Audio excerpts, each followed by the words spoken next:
he says is add another one to the list, conspiracy, coincidence, and it's about schools, which we've talked about quite a bit this morning. It's safe to say, uh, with schools leaving, they broke a key obstruction, and that his exit stage left opens the door for both Rosenstein and Mueller to also exit stage left. School, by the way, is not leaving with your normal departure. How many people leave with no notice? He's leaving Friday. So now we see Rosenstein and Mueller. There will be nobody taking over the Mueller case. He specifically managed the Mueller case. There's nobody taking that over, so that tells you right away this is done. Yeah, and Teresa Baumkamp on Live is saying school's timing when Rod Rosenstein's deadline is fast approaching is a bit of timing, which is just exactly what you said, Tracy Cat. Yeah, you can't mistake the timing in it. I mean, come on. Yeah. It's funny because I've been so rusty and away from stuff because of my personal situation. However, from what I've been able to catch up the past 24 hours, things are really speeding up, people.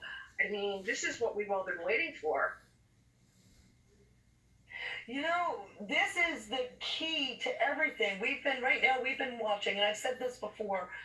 If you go back and look at what indictments were unsealed, we were circling the wagon of DC, right? We started out in the West Coast, and we started seeing all of these cases come to light all around the country. And when you research those cases, we could directly point to high senior government officials involved in human trafficking and some other stuff. Then suddenly we have Keith Raniere arrested. And I had said then, this is huge. They directly connect to the Clinton Foundation. Right after that, we have the Cohen raid, which in his possession were 2 letters from 2 women, a letter each from each of these women, who gave written testimony to how Weinstein had raped them in New York City. And suddenly, Weinstein is flown to New York City. He's sitting on trial. As soon as that comes out, Eric Schneiderman, the AG of New York, steps down. And I've been saying all along, what is happening in New York with Weinstein, Schneiderman, NXIVM, the Clinton Foundation, all of that is really what DC is about with that system. This is how they funded a lot of their activities. That is coming to DC. So then what did we see? A top-ranking FBI official is taken down from really gross human trafficking stuff. He ran a charity to stop rape of children, and he himself is raping 6-month-old babies. What's in that indictment is just simply disgusting. That's FBI. Now you know where that's coming to. And then we had Wolf unearthed. Wolf was directly talking to and leaking key information, national security secrets to reporters in his indictment. They list him as reporters 1, 2, 3, and 4.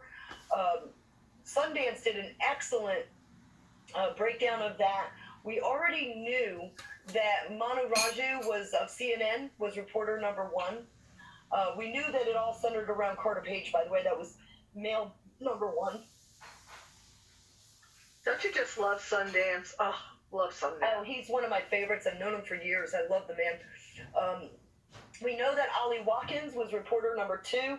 The night that the Wolf indictment was unsealed, her records were seized in a raid. Mariana Sotomayor and now Brian Ross, who's stepping down, put out there a smooth and fast story, but it was because he's reporter number 4 and is likely one of the indictees. So, we're now getting deep into, now we've brought it to DC.